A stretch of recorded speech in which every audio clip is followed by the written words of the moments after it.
places. I got it. It's in several different places. And one of the interesting things is that the Hebrew Bible in these different places has slightly different prescriptions for what a pilgrimage should look like, who participates in it. So it's one of these cases where the Hebrew Bible is not this homogeneous document where everything is the same. There are different sources, and different sources have different emphases, and we see that with the descriptions of pilgrimage. In all of these 6 cases, the thinking is that you're supposed to go on pilgrimage to Jerusalem. That is where Yahweh dwells, and that is where all the focus is. But as we will see, the Hebrew Bible acknowledges that in various periods of time, there were other foci of pilgrimage in ancient Israel, not always to the liking of the biblical writers.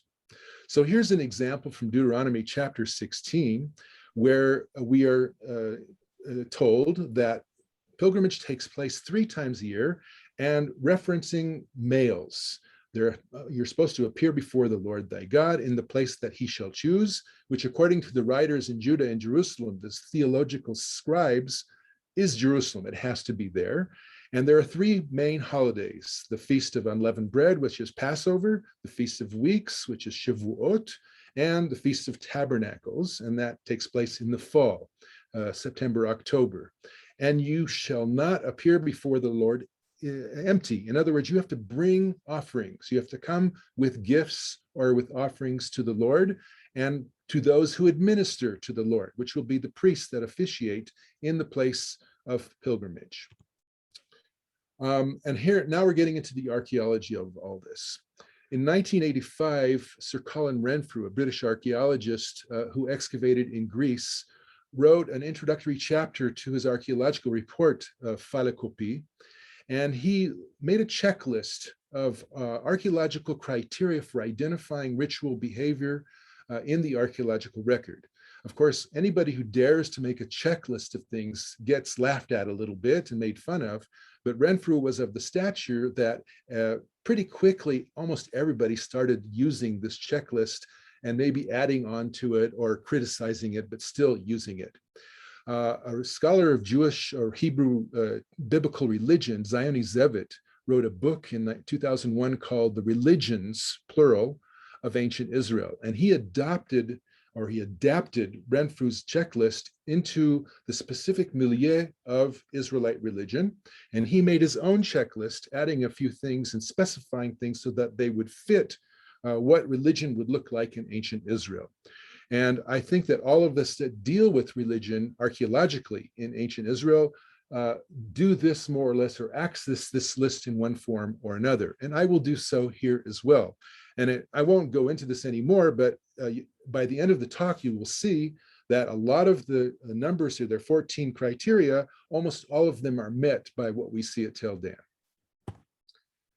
Chronologically and stratigraphically, we are looking at the Iron Age II, the period when there is a territorial state in ancient Israel and in Judah, and when religion becomes more nationalized rather than piecemeal, and that will be reflected in the archaeological remains. So essentially from 950 BC up to about 730 BCE. Actually, it may go beyond that. I'll show you a couple of examples later on, but that's not totally germane to the main topic of today. And so now let us embark on our pilgrimage to Iron Age Dan. And what I'm going to do is I'm going to be, let's say, your priestly guide. And I'm going to take you on the pilgrimage with some caveats here and there, and I'll go off on some tangents every now and then. But basically, I'm going to be your guide to the ancient site of Dan. And by the way, if you come visit us in Israel, I'll pretty much do the same thing when you visit Tel Dan with me. So the story starts from our point of view right now with 1 Kings chapter 12. And this is after the United Kingdom of Israel, according to the biblical record, has divided into a northern kingdom and a southern kingdom, which are at each other's throats.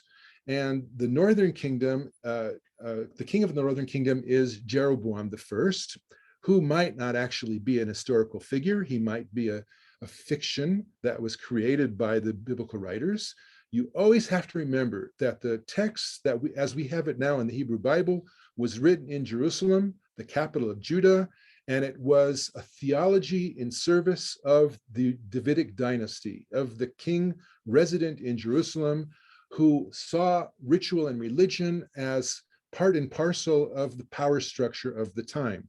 So always keep that in mind when you're reading this text, because if you see Israel bad-mouthed, part of that is going to be because of who was writing it, people in Jerusalem. So according to the account, King Jeroboam sets up calves of gold in Dan and in Bethel. And a couple of other points are made here. He makes temples in high places, and he appointed priests from among all the people who were not of the Levites. The Levites, according to Judaite religion, are supposed to be the people responsible for prosecuting cult. And if you take somebody else who's not a Levite, that's a no-no. That's sort of a sin. And not only that, Jeroboam sets up the main feast in a certain time of the year, which is going to be in competition with the festival in Jerusalem. And the biblical writer takes pains to tell us that this is a sin. This is a bad thing. But what I want to point out here and emphasize is that from our point of view, the biblical writer, whether it's positive or negative, his description, he's telling us there was pilgrimage to Dan. Okay, so from the textual point of view, this is something we can look for archaeologically. And if we're talking about pilgrimage from the Northern Kingdom point of view, people are going to be coming from those territories that are ruled by the Northern Kingdom of Israel. But it also might be pilgrimage that comes from other places as well, from Syria, from Aram, from the Phoenician coast. Just because you have an Israelite pilgrimage doesn't mean only Israelites will come there. Other people can come too, as far as we know. And people will be coming to Tel Dan. This is a map showing the site and its various excavation areas. They would arrive at the site, and they would arrive at the main gate. There's only one gate. They're arriving at the gate area, and they're congregating there. They're coming from different directions. We actually know of pretty much where the roads would have been that they would have come from. And they would have arrived at this main area, and then they would make their way up to the temple itself, which is in the northern part of the site, next to where the springs are. Looking at it from an aerial photograph, you can see off in the distance the hills of Lebanon. We're located right at the border with Lebanon of today. The village in the background is the Alawite village of Rajar, and that's right on the border.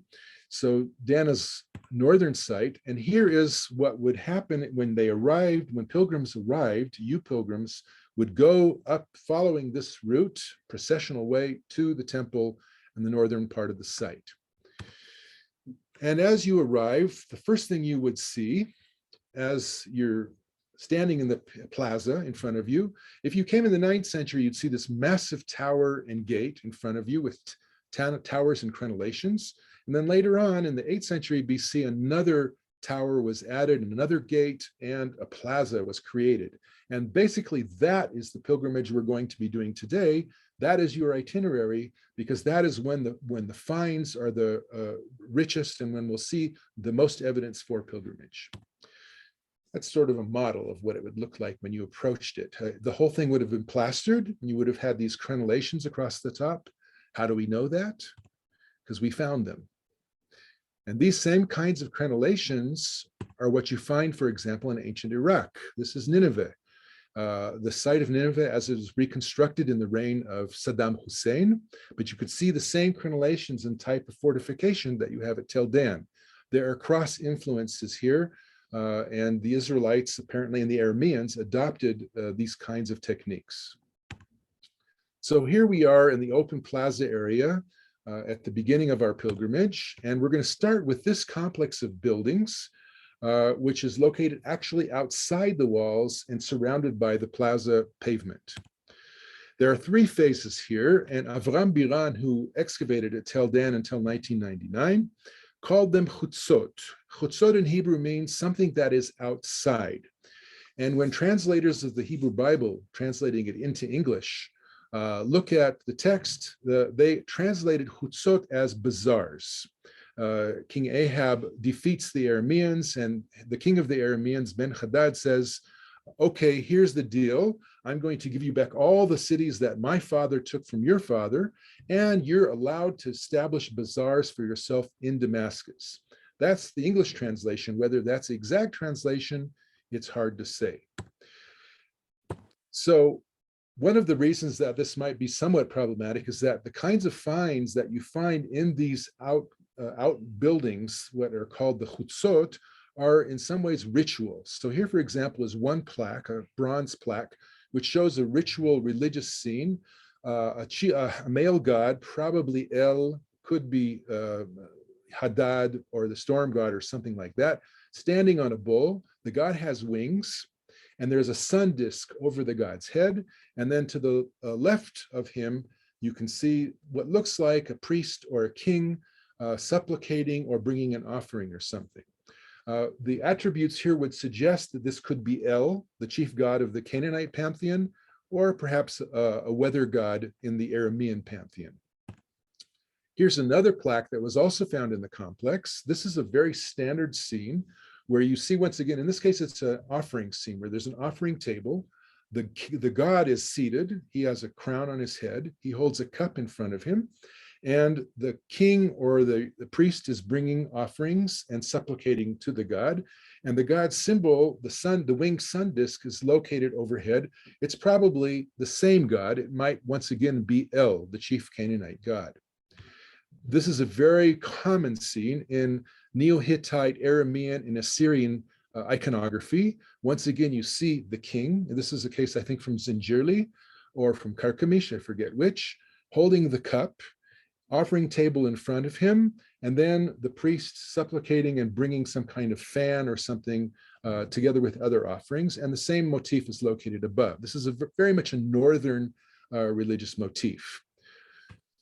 So these things were found buried up against the walls under the foundations of these walls of these buildings. And I think that what they are is actually standards. They were mounted on poles, and they would lead processions. The priestly leader of a procession leading pilgrims, you folks, would be holding these things in front. They were shiny at the time, of course. They reflected the sun's light off them, and the procession would move up on along the pilgrimage itinerary that we will now follow. This is my hypothesis. You don't have to buy it. So are these actually bazaars? If you have a bazaar, like a market, think of a Middle Eastern bazaar, you're going to find certain things that would be characteristic. For example, you would find redundant objects. You'd find lots of the same kind of pottery vessel. You would find maybe a whole bunch of pottery lamps or figurines that are redundant, things that people are going to buy. You would find weights for measuring things out. And these are things that we do not find in this complex. What we find are these plaques and bowls, lamps, and small pouring vessels. No store jars, no redundancy. So my sense is that these are not bazaars. This is not an economic thing per se. It might have a ritual function. This might be some kind of priestly outwork building. I would suggest maybe this is where the priests, the tour guides, meet the pilgrims, and they will lead the pilgrims. I will lead you into the city, and I will give you instruction. And this is my headquarters. This is where we receive payment and store the payment. It could also be a hostel of sorts for pilgrims who are paying people, let's say. That's another option. We don't know for sure. So let's progress inwards towards the God's city, to Yahweh's town. And as you pilgrims enter the city of Dan, you see pilasters on either side of the first gate. And at the very bottom of the pilasters into the plaza, the Proto-Aeolic capital to the left was found, broken, which is very much like other Proto-Aeolic capitals that are found throughout Israel and Judah, and even into Cyprus and Phoenicia. And these generally characterize royal architecture. This is not a private building. This is something that kings build their royal buildings with. And these probably adorned the pilasters as we enter as pilgrims, telling the world this is a royal Israelite sanctuary. You are now proceeding from the outer zone into the inner works of Yahweh and of Israel. So you're moving your way forward, and you realize that this sort of column is standing right in the middle. It's broken now. It was excavated in the mid 60s. And this means, of course, that wheeled vehicles cannot enter the city, only animals and people on foot. So that tells you something right there. Now it's broken, and this particular kind of stone, this monolith, is very characteristic of Assyrian and Aramean architecture. If you go to the Pergamon Museum in Berlin, you will see a whole bunch of these kinds of things that adorned, it was called the way of the steles, or of the standing stones that led up to the gate. Here's one example. In this case, it's octagonal. This one was inscribed actually with the names of an Assyrian king, Tiglath-Pileser I, I believe. And then it was placed here in 850 with an additional inscription in the gate to the city, the capital city of Ashur in Assyria. So what I'm suggesting is maybe that broken column in the middle of the gateway may have been inscribed, and we don't have those bits and pieces. Too bad. So now we're going to enter the interior plaza right here after we've crossed through the gate. And as you look in front of you, you will see this platform and 4 column bases in 4 corners. And this would have held a canopy, wooden columns with capitals on top, and a canopy.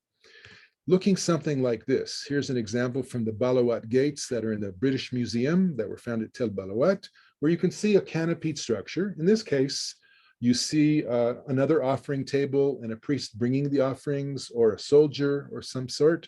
And it's canopied, and it has those capitals across the top. And this is what we found on the pavement just below where that was. And I think that this is probably the Israelite or Aramean version of those capitals that adorned the poles of the canopy.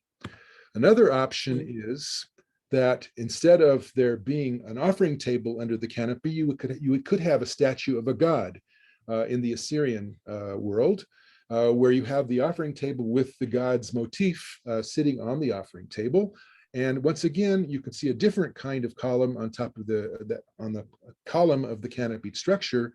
In other words, this again is a variation on the theme. So here are 2 possible options of what occupied that platform as you entered and you saw it directly in front of you. I'm going to suggest another option in a second. So here's an artist's reconstruction of what the inner plaza might have looked like as you pilgrims enter it, and you can see pilgrims. I don't know if you would be bowing down like that, but it's possible. There are also benches around the edges where maybe important people sat, but I think it's more for offerings that are being offered. Here it is up close with the original basal stones, the column bases that as they were found, which is very much a Neo-Hittite style. And now I'm going to ask you, what about this niche that is found on top of the platform? The scholar Wolfgang Zwickel of Mainz University has suggested that a standing stone was inserted in there with some kind of inscription. You might be familiar with the fact that a very famous inscription was found at Tel Dan, the House of David inscription, and maybe that was here, although I think it's probably a phase earlier than this installation. But I'm pretty sure that Zwickel is correct. There was probably a standing stone inserted right here, and when we came into the site, that's what you saw.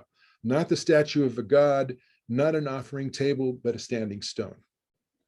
Sort of a welcoming piece of propaganda for you.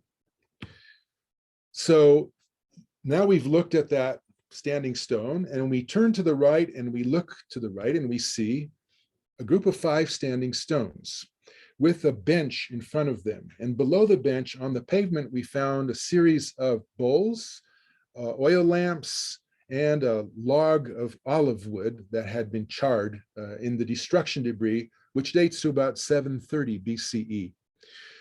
And this is one of 3 series of 5 stones that are found on the site. Numbers 2, 3, and 4 in this diagram are all sets of 5 standing stones that pilgrims would have encountered as they walk up the road, the processional way, into Tel Dan. So this is an ongoing motif. Why 5 stela? You can propose different options. We have 5 fingers on our hand. Perhaps it's the raised up in obeisance, in some kind of prayer or liturgy. It could be 5 ancestors. It could be 5 deities, none of which are really known. We don't know of 5 deities in the Canaanite, Aramean, or Israelite pantheons. So no, probably not. So I'm going to suggest another theory to you, and that is that these are the feet of Yahweh, or El. And that this derives from an Aramean temple at Ein Dara, which dates to the 10th, 9th, 8th century BCE, where in the temple itself, and this temple has 3 chambers, a tripartite division, which looks very much like the description of Solomon's temple in the book of Kings, 1 Kings chapter 6. The Bible also, when it refers to Yahweh, it refers to something, to a deity that is gigantic. There is this idea that deities in the ancient Near East are big. They're not our size, they're big. They are anthropomorphized and they are big. And these are big feet. These feet are about 80 centimeters long. So this is a big God. And my sense is that these 5 stela at Tel Dan and in series are Yahweh accompanying us as we make our pilgrimage into his holy city. By the way, those of you who know a little about Buddhism know that Buddha's foot is a very common motif, and it's gigantic when you see it in Indonesia or in Thailand, etc. So now we are going to make our way up along the processional road. We're leaving this plaza. As we leave, on our right, there is a single standing stone, which in Hebrew is called a matzeva, which probably also is imbued with the essence, the numinousness of Yahweh, of God, as we enter. And perhaps as we pass by, we touch the stone or we anoint it with oil or something of that sort. We walk along the processional way, and you will note that this is the original preservation. This is not restored in this photograph. The entire pavement was found more or less intact.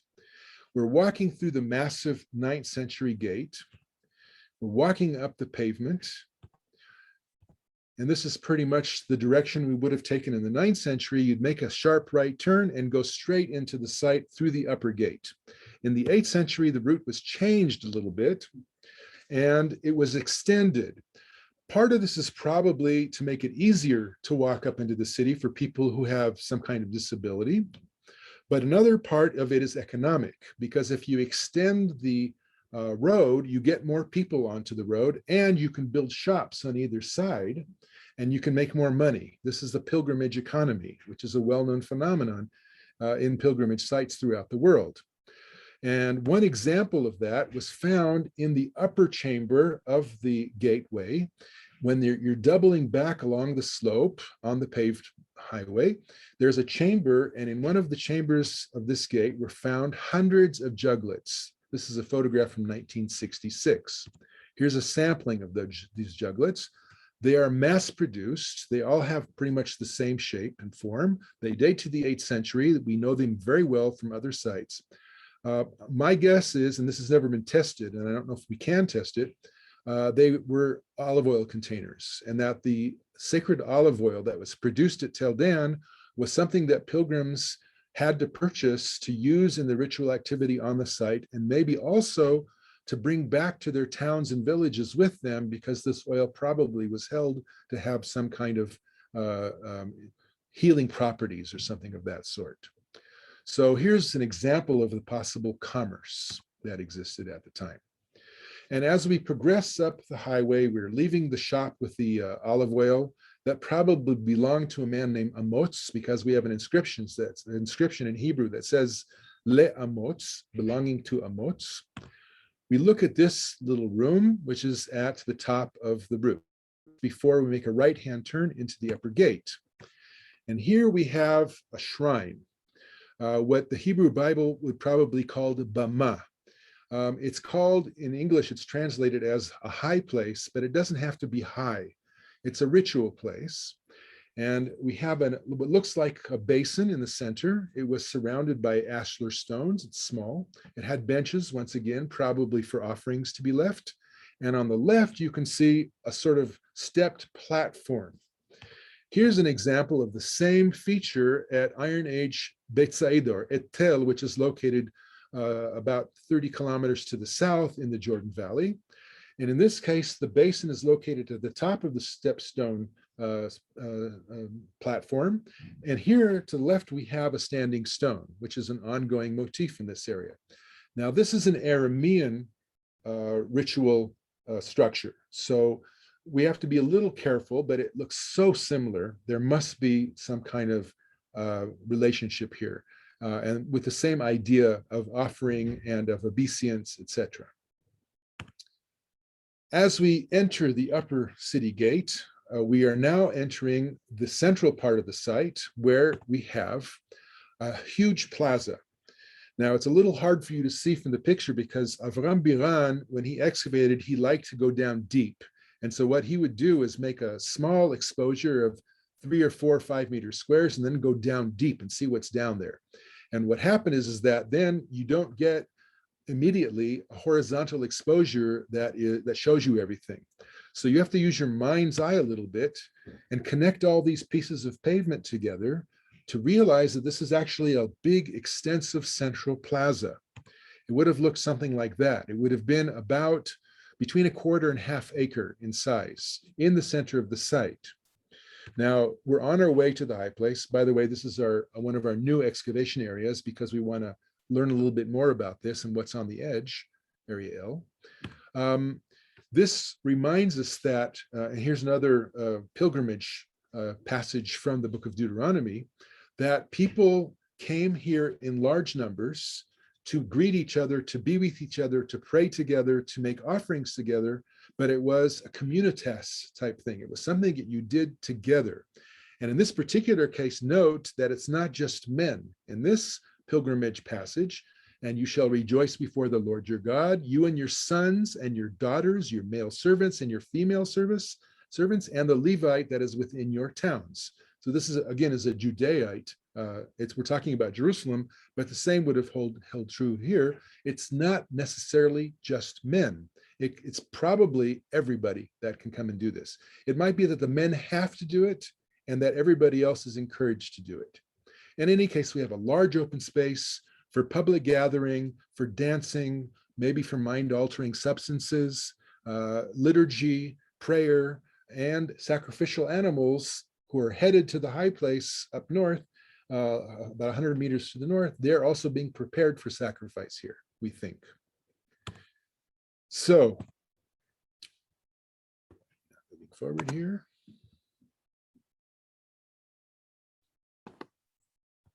Okay, and you might want to envision it as something like a piazza in Italy, which is bordered by a Duomo, a cathedral. This is the kind of thing that we think is going on here, a little bit farther away from the cathedral itself or the temple of Dan, but imagine, if you will, this square filled with people on a holiday, let's say Christmas Day or Easter, and processions going through this place, this great square. And now we're headed to the actual high place, the Bama, the main focus of ritual at Tel Dan. Again, we're talking about this time slot when there are 3 phases that we can identify archaeologically. But here I'd like to point out where I write Old Migdal Temple, there's an old Canaanite temple here exactly underneath the Iron Age high place. So this is a place that has a long history of ritual and ritual practice at Tel Dan. It's not something that the Israelites invented. They took over what was already an important ritual complex and made it their own. So once again, the original story that we read in the Book of Kings tells us about altars that were set up, temples at high places, sacrifices on the altar. To the left, you can see the National Park Service original sort of plywood reconstruction of a horned altar that would have been for the meat sacrifice. Later on, they changed that. Very important to note that the focus of this high place is actually the water, because we have springs just to the west and very close right up front to the south. About 20 meters away, we have one of the springs of Tel Dan. This one right here, the water flows out of the rock right in front of where the temple is. And I think that this is something a lot of us don't remember, and that is that if you take away all the trees and you reconstruct sort of a pavilion here, the temple itself faced onto the spring. People could immerse themselves in this water that bubbled up out of the ground, this cold spring water that percolated down from the snows of Mount Hermon, right next to the temple itself. You see that when you excavate. In years past, as soon as you get below a certain elevation, you reach the groundwater. This is the spring water from Dan. And probably the ancients did the same thing. They made installations where the water could be accessed. And here, for example, is a bathtub that was found in a chamber, maybe a road, right next to, about 10 meters away from where that water bubbled up underneath the pavement. This installation was identified by Biran as a water libation installation, but I think, and most people think today, that he got it wrong. This is actually a classic oil press with the pressing stones and the weight stones over here to the left. And this is the collection basin for some of the olive oil. And here we have jars to either side of these big stones where the purest olive oil was pressed into these jars themselves that were sunk into the ground. So I think that's pretty clear now. This is an olive press, and the priests, this is part of their income. Just like if you go to a monastery, or throughout the Middle Ages even, that the monks had to make a living. And one of the ways they did that was with agriculture, producing wine, producing oil, and probably the priests at Dan had to do the same thing. The biblical references to ritual use of olive oil are rife. They're everywhere. And they're mentioned especially in Exodus, Leviticus, Ezekiel. There's a little bit in Numbers and Prophets. Interestingly enough, in Deuteronomy, there's no mention of olive oil. And I think that's something that somebody like Professor Sam here will investigate at one point in time. I think it needs to be done. The uses of olive oil connect to libation, ritual activity, of course, for illumination of households, but also of larger spaces. Food preparation, obviously. The cleansing of lepers, if you want to get specific. Here's one example from Micah, where Micah is actually castigating the people for putting too much effort into investing too much in of the theology into the actual ritual and ignoring the more moral aspect of society. Shall I come before him with burnt offerings, with calves a year old? Will the Lord be pleased with thousands of rams and 10,000s of rivers of oil? So indirectly, we're learning of what kinds of things are brought to the temple for offerings. Oil is a big deal. And this is not really what it's supposed to be about, according to Micah and several other prophets as well. So this fits very well. The ritual olive oil installation at Dan works very well with the biblical text as well. That being said, there is a destruction layer of stratum 3, if you will, where these things were found broken inside of the jars. Egyptianizing ritual figurines, Osiris-like figurines, Isis-like figurines. They've been decapitated, broken purposely. Christoph Ullinger suggests that this is a reformation of Israelite cult, maybe in the 8th century by Jeroboam II.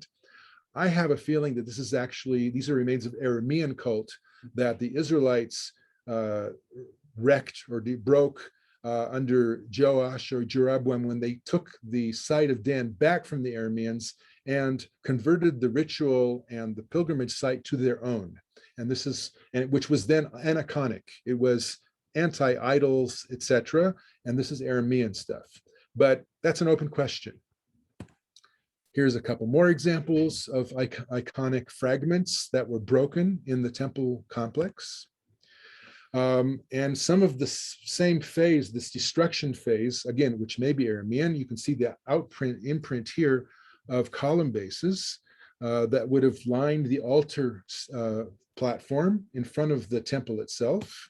We find fragments of this in secondary use, these beautiful lotus flower petals with buds and papyrus motifs.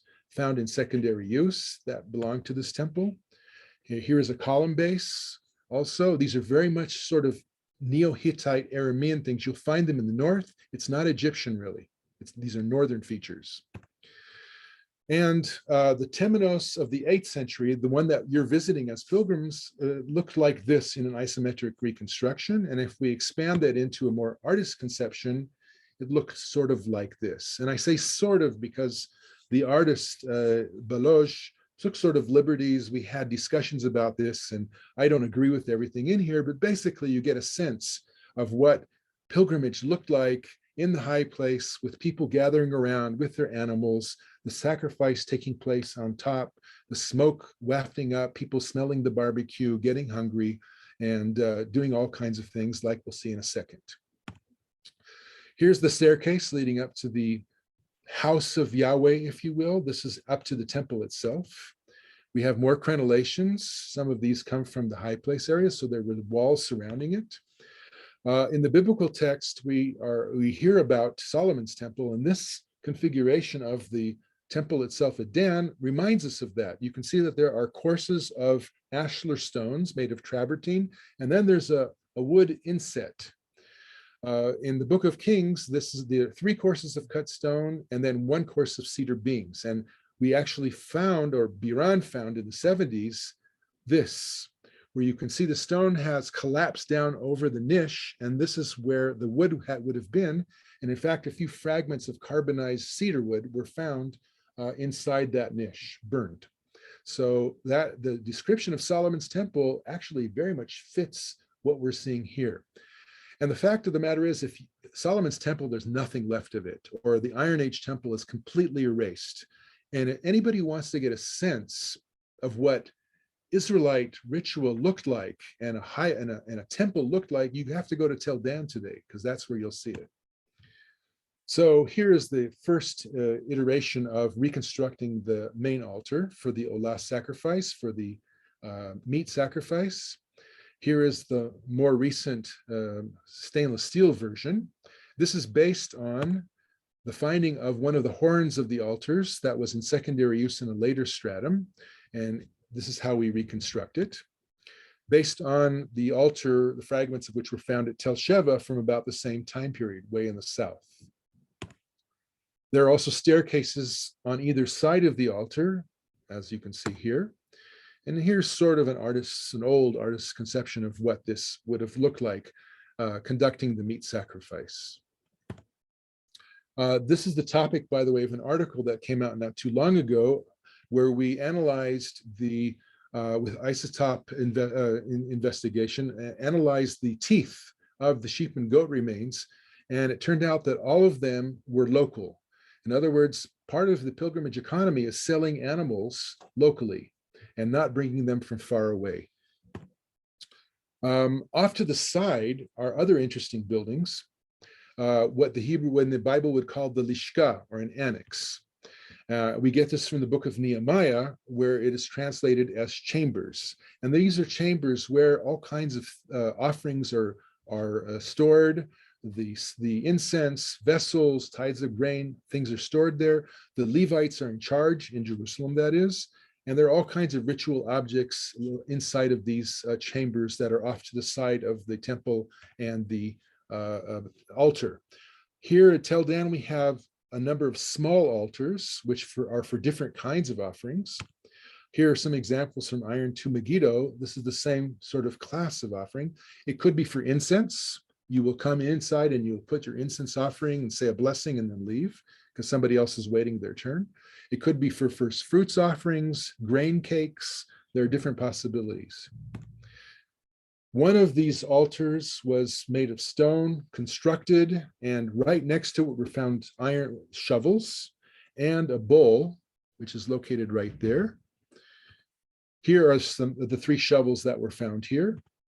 And here is the bowl, which has been called a marzeach bowl. It's a ritual bowl that we see portrayed in lots of iconography from Assyria. And these things are all mentioned in the description of the cult that takes place in Solomon's temple. The shovels, the cups, all kinds of other things as well. So once again, we see the biblical text being reflected in the archaeological finds at Tel Dan. And underneath this what looks like an altar was found this copper bronze inlaid with silver object, which looks sort of like a mace head or a staff with baboons on the top. We know of these from Assyria and from sites in the New Hittite realm, southern Turkey, northern Syria. Usually the band here is inscribed with Aramaic letters with the name of a governor or a ruler of a city. In the Tel Dan case, using X-ray photography, we did not find any of that. But we have one of them buried underneath this.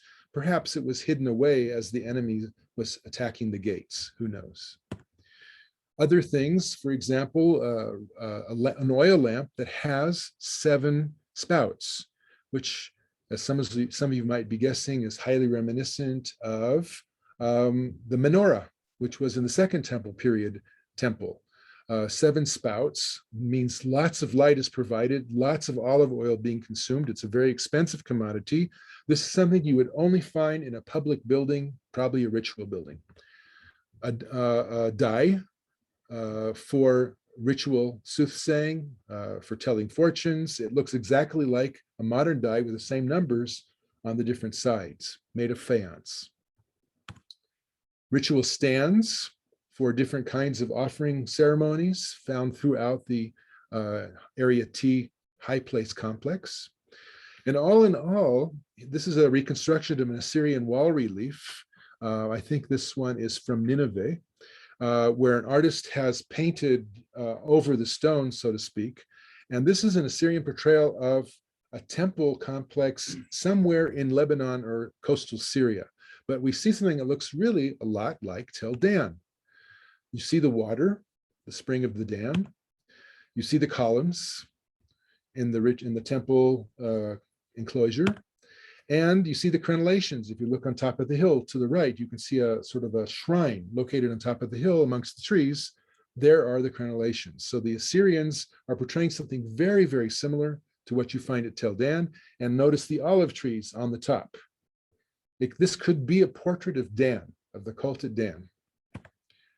And as I said before, if we have nothing left of the Iron Age Temple in Jerusalem, but it looks something like this, like the description of Solomon's temple in Jerusalem.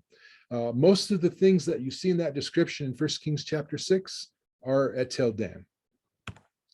So we finished our pilgrimage, we've done our sacrifice, we've sated ourselves with barbecued meat, we've said our prayers, we've taken mind-altering substances and we're very happy, a little sleepy, and we make our way back, but we have one night left to spend on the Tel, in the town or the living place of Yahweh.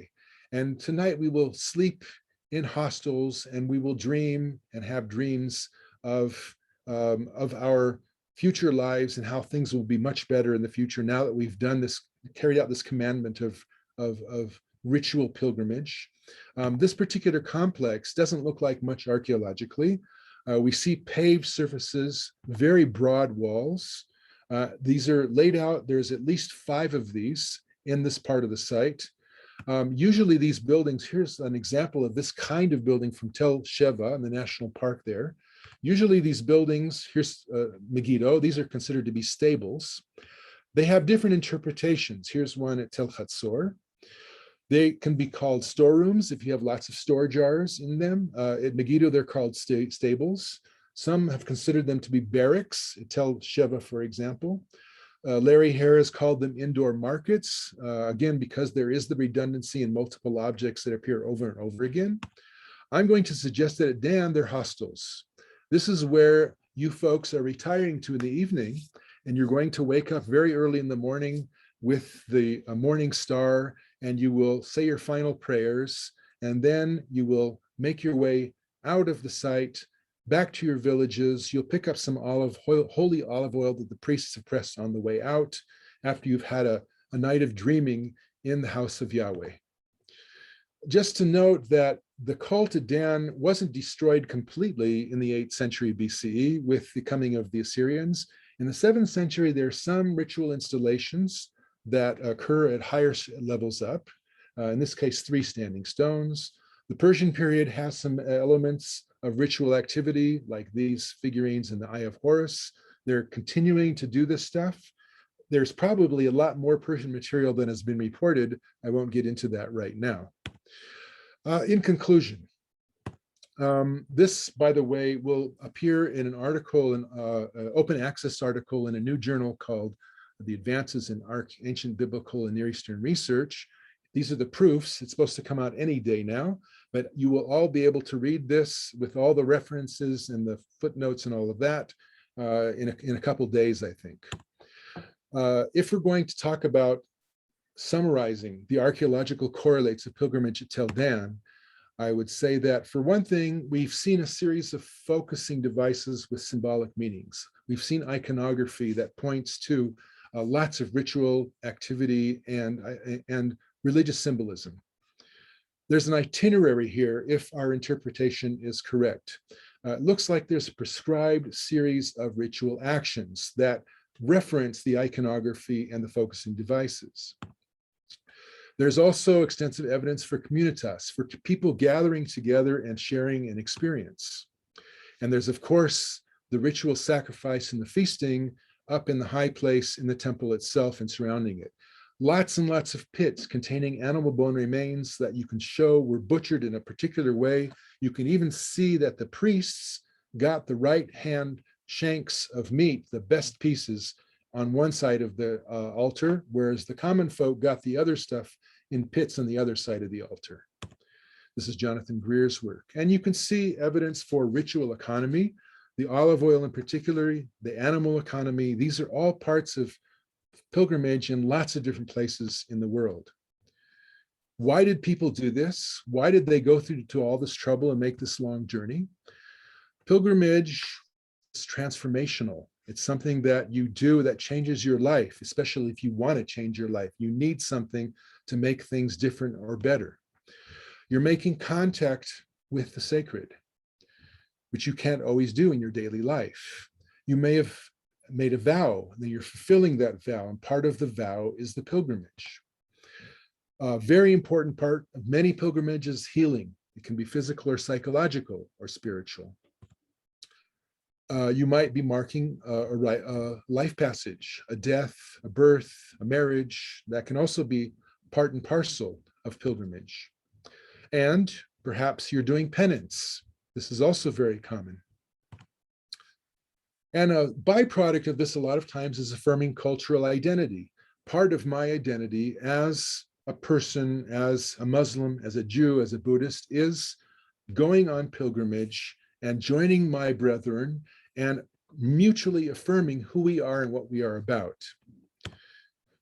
And let's not forget that many people go on a type of pilgrimage because they're curious. Not everybody goes to Assisi because they are religious people. You go to visit a beautiful cathedral and see wonderful acts of penance and ritual because it is extremely interesting. It's sort of an anthropological approach. So a number of people will be going on these pilgrimages that don't necessarily believe what everybody else believes. If we want to summarize this, I would reference an article by a scholar named Skuzin who worked at Cahokia in the Mississippi Valley, which is a massive, apparently pilgrimage religious site, among other things, burials and the like.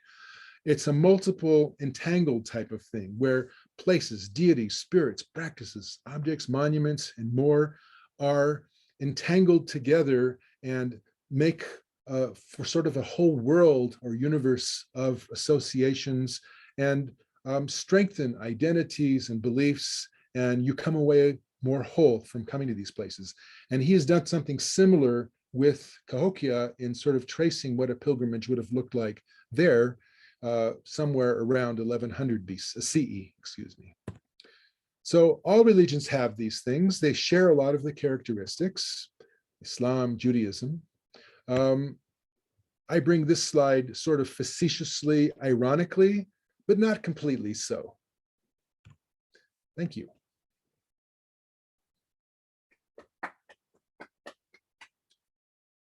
Oh, Okay. thank you so much, Professor Ilan. That was fantastic. Very, very wonderful. I don't know how many questions just because it was so rich, but Okay. I'll open it up for people first before I dive in, if anybody has a question. Sid, do you have a question? You can unmute yourself if you like.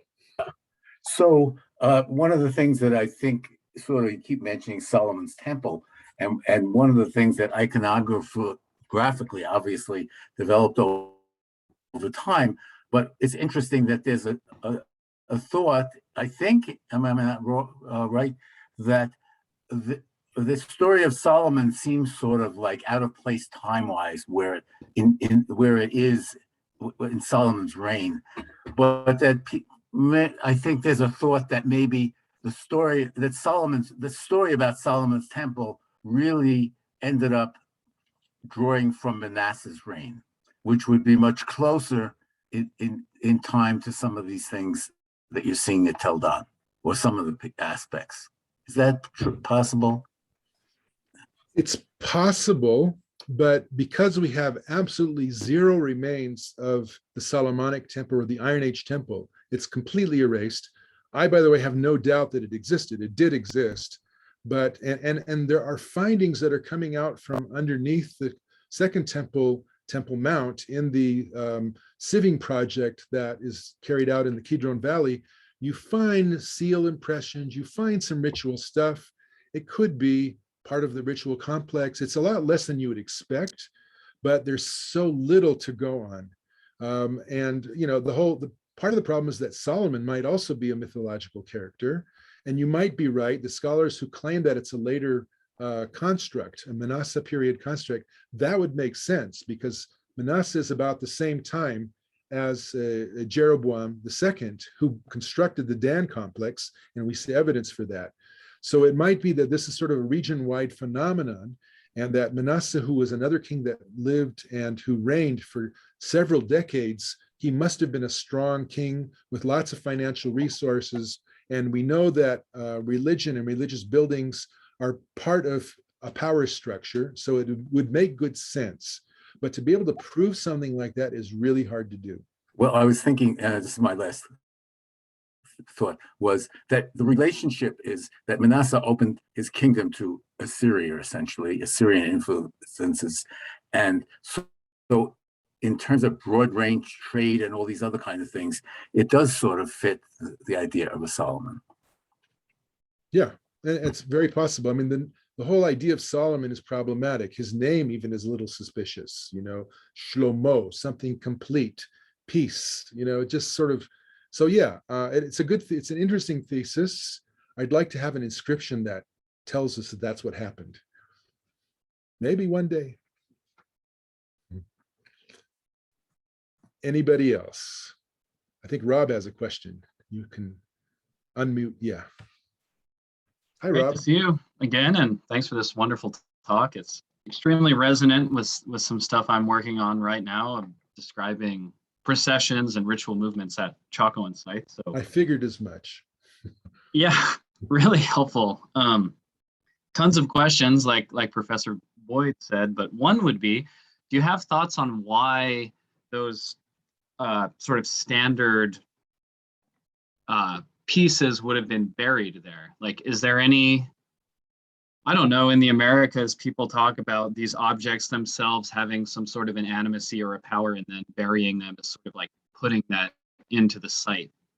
So those pieces you showed from the Hutsot, the Right. round ones, what are your thoughts Right. about how those are, or why they're ending up where they're ending up? So I think that one of the suggestions you just made is a possibility that these things contain some kind of power, and that by putting them in the buildings where the priests are active would in some way imbue these buildings with some kind of active property. That is a possibility. Of course, another possibility is that on the eve of the coming of, let's say, Tel Dan was taken back from the Arameans by either Joash or Jeroboam II, circa 780, 770 or so BCE. And it could be that these are Aramean priestly relics and that they hid them there, hoping to be able to Mm. come back and retrieve them. And that's another possibility. But to be perfectly honest, your guess is as good as mine. It's certainly an intentional deposit, and that's interesting in and of itself. Absolutely. If I could just ask one more Yeah. quickly, well, I'm sure other people have questions, but It's a small what group. extent Yeah. to what extent did the big temple, it's very interesting that it's called a high place. To what extent did it look like a giant, there's this whole thing of temples being called houses or big houses in so many traditions. I mean, to what extent did this one look like a giant residence, or was it an architecturally distinct form? So the problem here is that the superstructure of this thing was completely absent. It had been reused over and over again, Persian period, Hellenistic period, Roman period, and then the Israeli military came along in the 50s and 60s and built bunkers and communications trenches, and there's nothing left of the superstructure.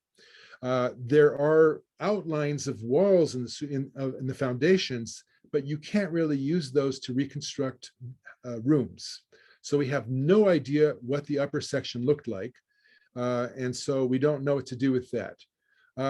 So the assumption is that these kinds of structures are the dwellings of deities. That's the way it is in Assyria, in Egypt.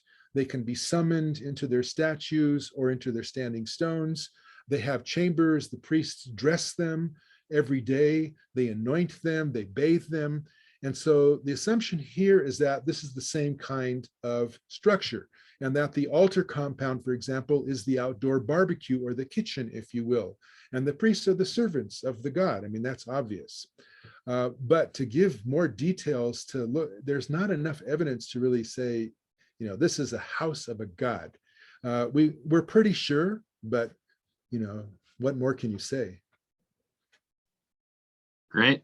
Well, I'll look forward to that article coming out. Okay. And reading a little more about the processional way. Right. Any day now.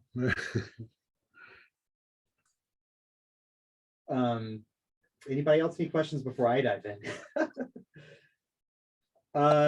I'm interested actually in a number of things here. One of the things that's interesting to me about the olive oil, the texts from Exodus, Leviticus, and Ezekiel are all coming from priestly sources, whereas Deuteronomy is not. But Deuteronomy has yitzhar for oil, but not olive oil. So I wonder, and there's actually a whole discussion, at least about priestly texts in the Bible as being esoteric. So there's a guy named Alan Lindsay who wrote about this from the Assyrian perspective, where there's writing that's just visible to gods and priests, but anybody else writing doesn't have that knowledge. And so when you even look at things like ritual prescriptions for an olah sacrifice, Leviticus 1 tells you how to do it. Deuteronomy 12 would mention an olah, maybe, but doesn't mention the prescriptions for doing it, because that's part of the sort of intricacies of the ritual, part of the priestly esoteric property. So I wonder if that's in some sense that Deuteronomy 12 doesn't have olive oil in it, is that it's sort of standing outside of the priestly tradition and just doesn't have some of those mechanisms and awareness. The five, I mean, so many things here. It's just so rich. Thank you again. Let's do one at a time. Okay, one at a time. So with the olive oil, I think you're absolutely right. I think the purpose of Deuteronomy is not to get into the minutiae of ritual. And I think it's even possible, although Deuteronomy is thought by most scholars to be a bit earlier than the priestly documents, there are priestly elements that are much earlier. And it's even possible that the Deuteronomist said, I'm leaving this to the priest to describe and to talk about. I'm doing my thing.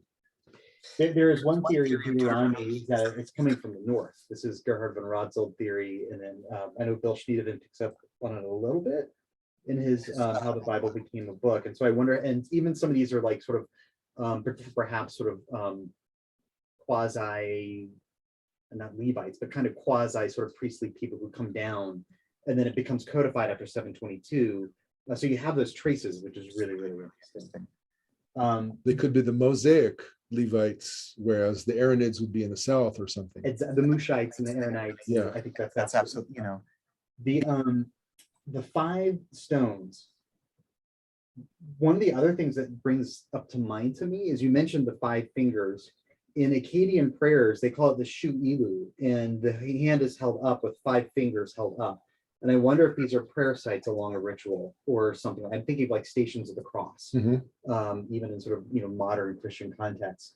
And if those 5 fingers are up there, because that's where you go to do a shu ilu prayer or a similar type of sort of prayer activity. Interesting. Okay, I'm gonna have to look that up. Good. That was- I'm gonna write this down. That's a good idea. That was just one. I mean, but I love the Eindar connection too, which is fun.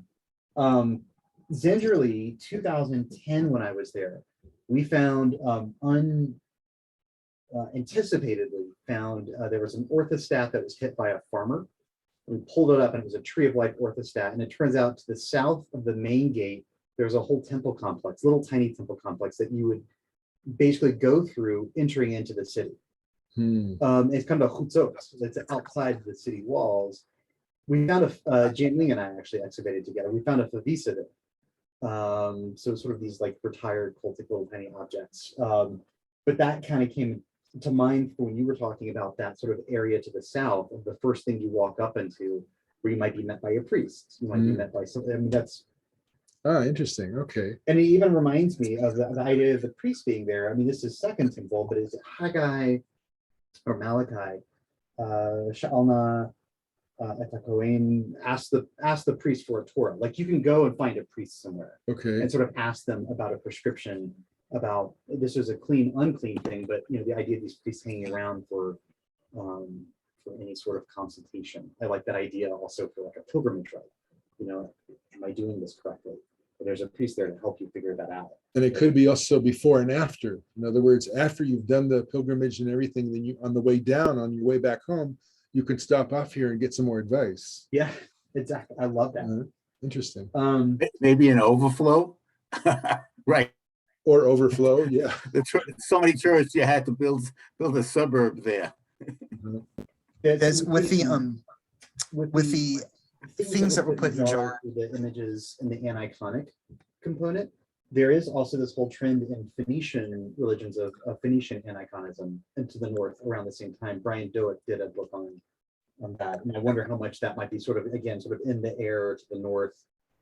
You know, it's also in Mesopotamia. Yeah. I mean, the actual anthropomorphic representations of deities, I think by the late 8th century, is taken over by just abstract symbols to have the winged sun disk without the figure, the anthropomorphic figure. Yeah. It's happening all over. It's just so interesting. The high place being near water. The ritual purification, I think, is a wonderful connection. I'm also even thinking of the idea that you have this high place and you have the water near it. There's the picture of Shamash, whose throne is over the sea, sort of over the water.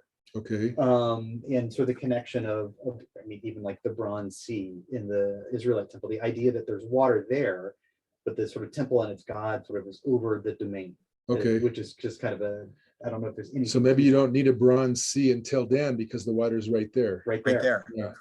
Interesting idea. I have to write this down. There's so many, the disc that Rob brought up about the sort of outside there. I'm also just thinking of the depiction of the perhaps Aramean god El or something like that. There was a recent article done on Aramean gods and landscapes that they stand on. And particularly the landscape, Ugarit, you have the Baal Stela where he's standing over something that I would argue is a firmament over waters, over a firmament over, a firmament over mountains, over a firmament over waters. But it was just interesting to see sort of the barren landscape underneath the Aramean deity, which has been argued, I think, on other grounds to kind of be there with the terrain when you depict an Aramean deity. It's in the iconographic exegesis book that Brent Strawn, I think, helped to edit. I cite it in an article I did on JNAR on the Baal Stela in Genesis 1 cosmology. So many more questions just because this is so interesting. One of the other questions I have is Tel Motza is now sort of changing our understanding also of Solomon's temple. And is there any evidence of pilgrimage there? and what that would be doing in the time of Solomon's temple, like right next door. Remember that the centralization of cult took place only in the late 8th century. So, and the Moza temple was there beforehand. So that might have been the victim of centralization of cult. Yeah. I'll also say that at Moza there's a set of 5 stones up against a wall. And there might be another one at Keafa. I'm not sure, That's but at Moza for sure. yeah. So So much more. I mean, the Amos. How do you spell Amos? The name of the Amos? It's Aleph Mem Tzadik. Because I just remember that's Isaiah's dad. Yeah. Which Yeah, is fun. yeah. And it's probably a name that was out and about. I mean, it wasn't just one person there. It was probably It's fairly pretty- common. Yeah. Yeah. The Marzea bowl is really cool. I'm just thinking of like in Amos and at Ugarit, there's just these whole like traces, the Marzea cult Right. and ritual. Jonathan Greer wrote an article about that. I think it's in Basor. I have to look at that. Yeah. He is one. Thank you. Yeah, this is great. The Bama is really interesting too. I have some friends who wrote an article on that in Vidas Testamentum. I know Menachem Haran has a little bit on that in his temple and temple service, but to see it, we on biblical scholars, we just think of it as this sort of random category high place, but to see it is really, really interesting. It is. Yeah. Um, And Dan is the place where you can really see different variants mhm. of that in different places. And it says a lot of times they're called Beit Bamot in the plural. Mhm. So Dan shows you that here's one, here's another one, and there's another one. And I love the idea of, and this is, I think maybe my last, I could keep going, but this is maybe my last, because this is just so wonderful. Thank you again, David. I really, really appreciate this. But that slot where where the tang of the stela would go, Right. that reminds me of the Kudamua inscription, which fit right into a slot. And there was tang that little like divot anchor. right in. Yeah. We even found a chisel in 2008 next to it.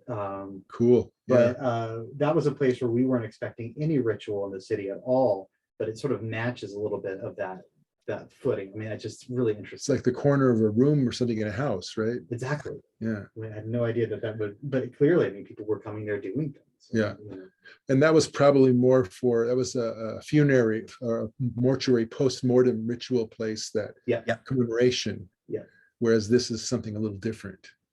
But what I found interesting about the Katamua one is it says in the inscription, whoever of my sons or the sons of anyone, as though people not affected to the kin or related to the kin network are still able to go and actually see it. So I partly wonder if it was a pilgrim or some sort of site that you might go see once you get to the city. It could be sort of like in more recent times, you have Bedouin saints' tombs that are on hilltops, and local people would go and have pilgrimage, sort of small scale pilgrimage to that saint's tomb locally. And sometimes they became super local. In other words, people would come from farther away because this particular saintly individual became famous and important. So it could be. Really, really cool. Any other questions before I mean, it's an even smaller group now, so. Anything else? I think that's it. Yeah. Well, thank you all. Just enjoying listening. Yeah. Thank you all for coming. Thank you for my part too. And I hope to see Rob. Great to see you a few weeks ago. Yeah, awesome. Thanks to both of you for speaking and hosting, and look forward to next time. Yeah. Yeah. It's a pleasure. All right. Rob, See you, everybody. Bye-bye. Chaco talk?